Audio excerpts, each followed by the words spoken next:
আজকে আমরা নবম এবং দশম শ্রেণীর চতুর্থ অধ্যায় সূচক ও লগারিদম এর 4.1 এর 1 থেকে 5 দাগ পর্যন্ত অত্যন্ত সহজ এবং শর্টকাট এবং মজাদার পদ্ধতিতে আমরা করে দিচ্ছি।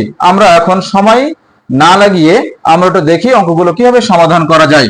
এখানে কিন্তু আছে 7 পাওয়ার 3 গুণ হচ্ছে 7 পাওয়ার -3 আর 3 গুণ হচ্ছে 3 পাওয়ার হচ্ছে -4। এখান থেকে আমরা এক দাগের অঙ্কটি যদি আমরা এভাবে সমাধান করি, এখানে 7 3 আর হচ্ছে 7 -3, এখানে আছে 3 আর গুণ 3 হচ্ছে -4। এখান থেকে যদি আমরা দুইটা 7 থেকে যদি একটা 7 কমন নিই, তাহলে এখানে থাকে 3 আর গুণটা উঠে এখানে যোগ হয়ে যাবে, কিন্তু এই পাশে আছে মাইনাস, এইজন্য প্লাস মাইনাস হলো -3 আর 3 এর পাওয়ার কিছু নেই মানে 1 আছে, তাহলে 3 এখানে -1 আর এই প্লাস মাইনাস এখানে -4 হয়ে যাবে। আর তাহলে এখানে 7 আর 3 থেকে 3 বাদ দিলে এখানে 0 হয়, আর এখানে 3 আর 1 থেকে 4 বাদ দিলে এখানে -3 হয়। আমরা সবাই জানি যে কোনো কিছুর পাওয়ার 0 মানে হলো 1, আর এখানে এই মাইনাসের কারণে মাইনাস আর 3 কিন্তু কিউব, এটা আমরা লিখতে পারি। এবার এখানে আছে 1, তাহলে 1 গুণ এটা উপরে যাবে, অর্থাৎ 3 কিউবটা উপরে আর 1টা কিন্তু নিচে, তাহলে 3 কিউব করলে কিন্তু 27 আর এই 27 কে এখানে কিন্তু 27 হয়ে যায়। এভাবে কিন্তু আমরা এক দাগের অ্যানসারটি করে দিতে পারি। ঠিক একই ভাবে আমরা যদি দুই দাগের প্রশ্নে আসি, তাহলে দুই দাগটা ছিল কিন্তু আমাদের এখানে √7² আর এর পেটে হচ্ছে 3 আর এখানে আছে ইনটু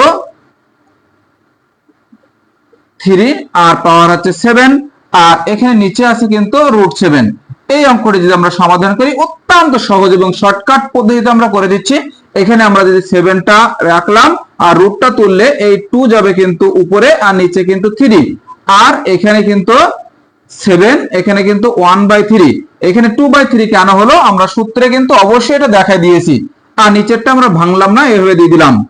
এখন আমরা এই 7 আর এই 7 দুইটা 7 থেকে 7 কমন নিয়েছি, আর এখান থেকে 2/3 আর গুণ থাকলে যোগ হয়ে যায় 1/3 আর এখানে আছে √7। এখন এইখানে 7 আর এই দুটো যদি আমরা লসাগু করি এভাবেই যে 2/3 যোগ 1/3, এখানে যদি আমরা লসাগু করি 3 রাখলাম আর এখানে 2 + 1 অর্থাৎ 3 কিন্তু 3 হয়। এটা যদি আমরা লসাগু করি এজন্য আমরা একবারে 3/3 দিয়ে দিলাম আর নিচে √7 আছে, আর নিচের এইটুকু আমরা একটু মুছে ফেলি। তারপর এখানে এই 3 দিয়ে 3 কাটলে এখানে 1 হয়, অর্থাৎ শুধুমাত্র 7 থাকে। আমরা সবাই জানি একটা 7 মানে দুইটা √7 আর নিচে কিন্তু 7 দেওয়া আছে, এটা কেটে দিলাম, তাহলে আমরা √7 এটা কিন্তু আমাদের দুই দাগের প্রশ্নের অ্যানসারটি আমরা এভাবে শর্ট নিয়মে কিন্তু করে দিলাম। ঠিক ভাবে আমরা 3 4 5 দাগও করে দেব। এখান থেকে এটা আমরা একটু মুছে ফেলি, এই দুটো আমরা মুছে ফেলে দিলাম। এরপরে আমরা হচ্ছে এখান থেকে 3 দাগ করব। 3 দাগে আমাদের আছে কিন্তু 2 - 1 আর প্লাস এখানে 5 - 1 আর এখান থেকে কিন্তু -1 আছে। আমরা কিন্তু জানি এই পাওয়ার -1 মানে কিন্তু 1/2 যোগ এখানে হচ্ছে 1/5 আর এখানে -1 আছে। এখন 2 আর 5 যদি আমরা লসাগু নিই তাহলে কিন্তু এখানে 10 লসাগু হয়, তাহলে 2 দিয়ে 10 কে ভাগ করলে এখানে 5 আর 2 দিয়ে 5 দিয়ে 10 কে ভাগ করলে এখানে কিন্তু 2 আর এখানে কিন্তু -1 আছে, তাহলে 5 আর 2 কিন্তু এখানে 7 বাই হচ্ছে 10 আর -1। আমরা জানি এই -1 এর কারণে এখানে 1 আর 7 বাই কিন্তু 10, তাহলে 1 গুণ এটা উল্টাই দেব, এটা 10/7 অর্থাৎ 10/7 এটা কিন্তু এই প্রশ্নের অ্যানসার। এভাবে কিন্তু আমরা শর্ট রুলসে কিন্তু অঙ্কগুলো সমাধান করে দিতে পারি। ঠিক একই রকম ভাবে যদি আমরা 4 দাগের অঙ্কটি আসি, তাহলে এখানে আছে কিন্তু 2a - 1 আর প্লাস কিন্তু 3b - 1 আর এর পাওয়ার কিন্তু -1 আছে। এখন এই অঙ্কটি কিন্তু আমরা সবাই ভুল করি, ম্যাক্সিমাম স্টুডেন্টরা কিন্তু এখানে ভুল করে, কারণ এখানে 2a - 1 আমরা অনেকেই লিখি 1/2a, অবশ্যই কিন্তু এই তথ্যটি ভুল।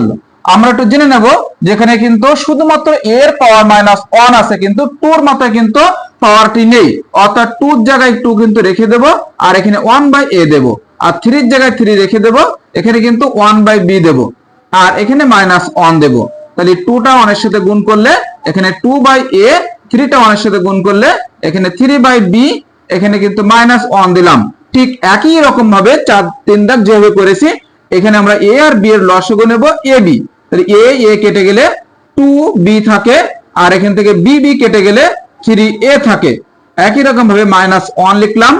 এখন আমরা যদি এখান থেকে এইটার পাওয়ার করি তাহলে 1, আর নিচে কিন্তু এইটা থাকবে 2b প্লাস 3a বাই কিন্তু ab, কারণ -1 থাকলে 1 বাই সেই সংখ্যাটি হয়।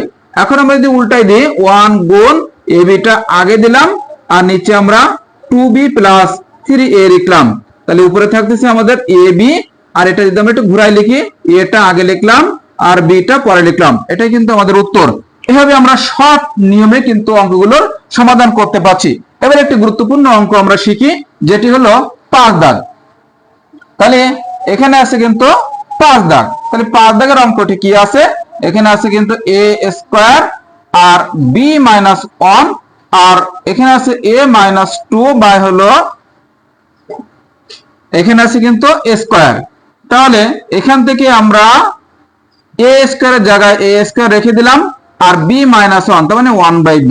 এখানে কিন্তু a -2 আছে, তাহলে 1/a2, আর এখানে b রাখলাম, আর এই পাশে স্কয়ারটা আমরা বসাই দিয়েছি। এখন এইটার সাথে যদি এটা গুণ করি তাহলে a স্কয়ার বাই b হয়, b টা এর সাথে গুণ করলে b বাই a স্কয়ার হয়, আর এখানে কিন্তু a স্কয়ার আছে। এখন এইটুকু আমরা উল্টাই দেব, a স্কয়ার বাই b, আর গুণ এটা ভাগ আকারে আছে, তাহলে a স্কয়ারটা উপরে যাবে, b টা নিচে আসবে। এখানে আমরা a স্কয়ার দিলাম। এখন a স্কয়ার গুণ করলে এখানে a4 হয়, b আর b গুণ করলে এখানে b স্কয়ার হয়, আর এখানে 2 আছে। তাহলে 4 দুগুণ এখানে a8 হবে, আর 2 দুগুণ এখানে b4 হবে। এটা কিন্তু অ্যানসার। অনেকে আবার আমরা এখানে 4 এর স্কয়ার 4 4 16 করি, কিন্তু পাওয়ার এখানে কিন্তু সরাসরি গুণ হয়, এজন্য কিন্তু এখানে 4 দুগুণ 8 হবে। এভাবে আমরা শর্টকাট এবং সহজ টেকনিকে পরবর্তী অঙ্কগুলো পেতে অবশ্যই আমরা চ্যানেলটি সাবস্ক্রাইব করে রাখবো।